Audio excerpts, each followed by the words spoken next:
Hello, Stu. How are you? Good, Glenn. How about yourself? Really good. Really good. Big trip. This was. I saw some of the pictures that were posted. Yeah, I haven't had it yet. It is. I saw stuff in North Carolina I've never seen before. I saw houses that had been washed down the river and were upside down on the train tracks. I saw train tracks where, those things are built pretty strong. They build a real strong foundation. The foundation completely eroded away from underneath the train tracks, and just the train tracks just kind of suspended over nothing. Everything in this place is going to have to be redone. Everything. I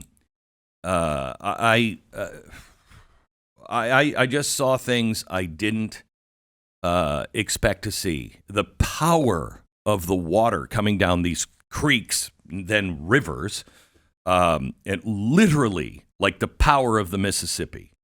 I saw a house. I think we have a picture of this. I saw a house with a bunch of mobile homes all stacked up next to this house that seemed to be somewhat still on its foundation, okay? And all these mobile homes stacked, and then right behind that house was another house that was right on the back of that house. And I said, wow, look at that. All those kind of washed up next to the house. And he said, no, those are actually from about 5 blocks down the street. And that house stayed kind of on its foundation enough to where it just, all these mobile homes just were slamming against it and stopped because the house was in the way. He said, but what's really interesting is the house right behind it. I said, yeah. And he said, that house, we don't know where that house came from. We think that was 2 towns upriver. 2 towns? 2 towns upriver. The water was above. Oh, it's crazy, Stu. It is nuts. I saw a house upside down. I saw semi-trucks that were like just tossed by the water upside down, had rolled, were in the street, had been rolled by the river several times. Semi-trucks rolled by the river and 100 feet away, maybe 200 feet away from the road, upside down. This was crazy. Bridges just completely washed out. And the water in some places was like 6 feet above the bridge. I don't know how long it's going to take it will take years to put these towns back together. And, I've never been to the Smoky Mountains before. I went, it was really strange because the only time I've been in Asheville is when I went to go visit Billy Graham like 11 years ago. And it's just this beautiful town, just a beautiful town. And he lives right outside of town up on one of these mountains. And I remember thinking how beautiful it was when I was there. But I didn't really, I wasn't thinking about the mountains or anything else. And except going up to his house, I wasn't in the mountains, and especially because we were doing life flight yesterday. I was on the helicopter a lot, and I was above these mountains. 2 things come to mind. First of all, in my family, because I'm from the West Coast, and we have the Cascades and the Rocky Mountains, I've always joked with my family, oh, the Smoky Mountain bumps. Oh, that's really, it's not like a mountain range to me, jokingly.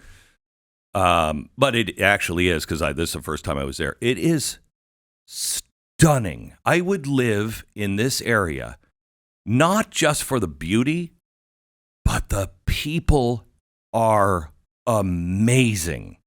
I witnessed yesterday 9/12. I've talked about 9/12 forever, that's the people we need to be. When nobody cared about who you voted for, nobody cared what party you were, nobody cared about anything. You would just stop people in the street and go, are you okay? You didn't know them, but you could look at them and you could see the suffering in their eyes because you were suffering as well. And you would just stop it. Are you okay, brother? You okay? Can I do anything for you? That was one of the most amazing days I've ever lived. That's what this is in North Carolina. And I'll bet you it's the same in Tennessee and Georgia. They know nobody's coming. No, they know nobody is coming. The mountain range in Asheville, we had to fly over the mountain range. We had airlifted she must have been 80-year-old, 85-year-old woman. She had broken her hip and her knee, and she didn't have any insurance, and she was up north. This is like a month ago. And she was up north, and she came down to be with her family in North Carolina and was supposed to go back up, but they had her on antibiotics as they did the surgery, but because she didn't have insurance, they just pushed her out as fast as they possibly could, and they didn't give her any antibiotics. Well, now she was riddled with she needed antibiotics. Her leg was absolutely on fire. It was really infected, and she was in trouble. And we flew her. It was 23 minutes from her place to the airport or to the hospital. And I'm flying with the pilot. And I said, "How far do you think?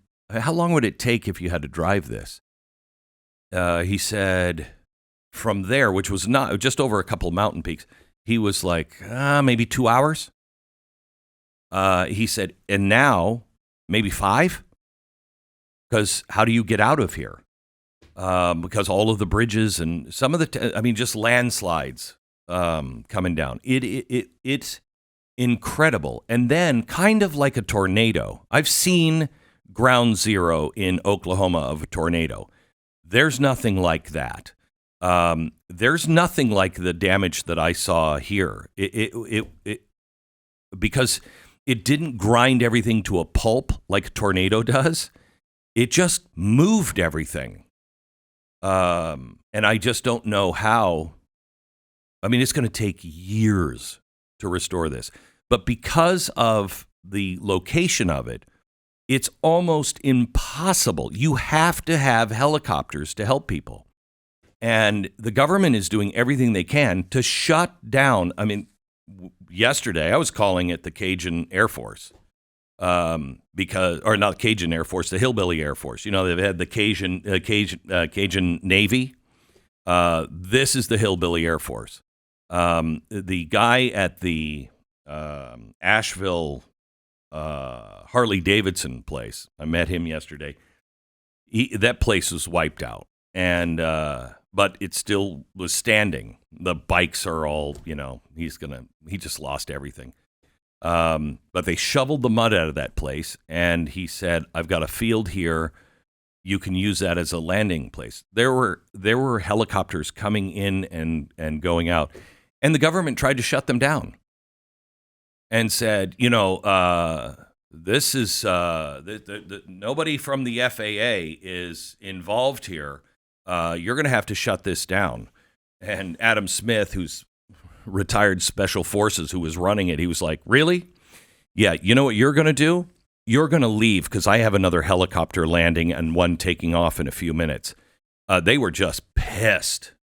You're not here.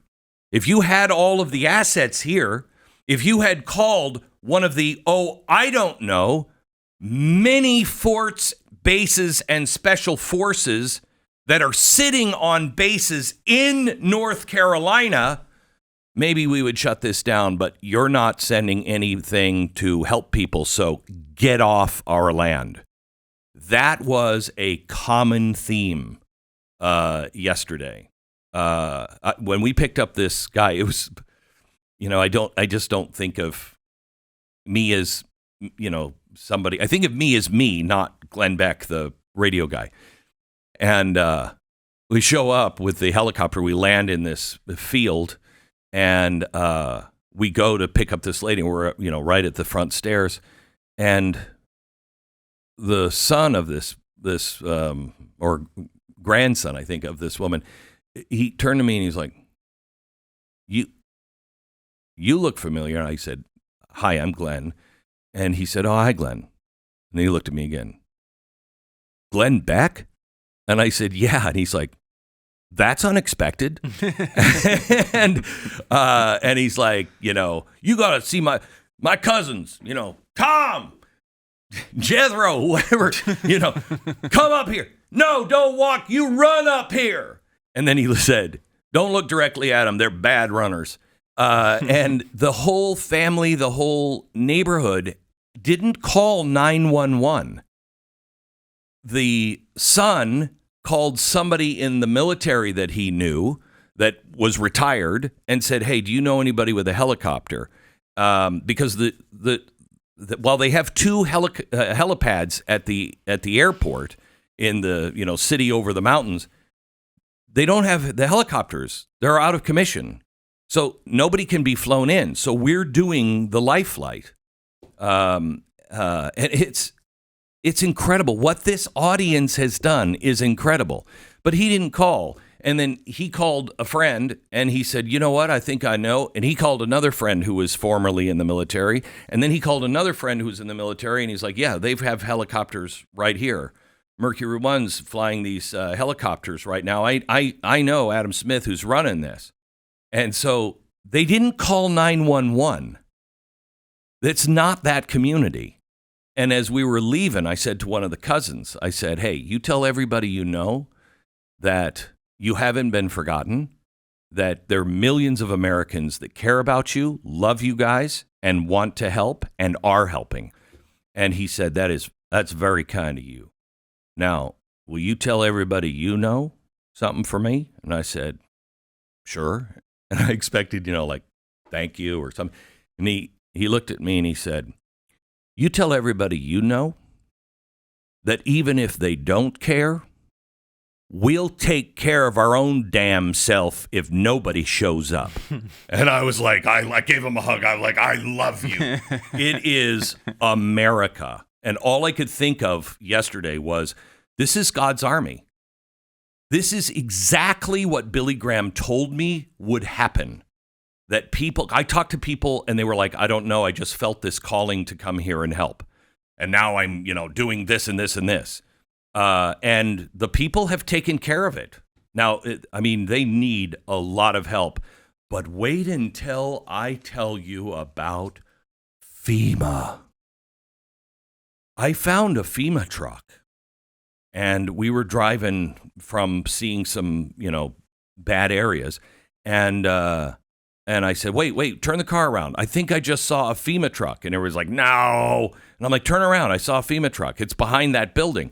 And all right. So they turn around. And there, lo and behold, is one FEMA truck with a giant satellite on the top of it. It was a communications truck. So we pull up. And a lot of them are sitting under a tree at a card table with folding chairs, all in their FEMA vests. And I looked at Congressman Corey Mills and I said, oh, brother, I don't think I can go talk to those people alone. And he said, come on, I'll go. So we went. We have it on tape. And Corey said afterwards, he's like, pretty early on, you just shut up. And he said, I could tell you just wanted to walk away. And I'm like, oh, I was doing everything I can just to not go ape on those people. So, I was listening to my mother. If you don't have anything nice to say, don't say anything at all.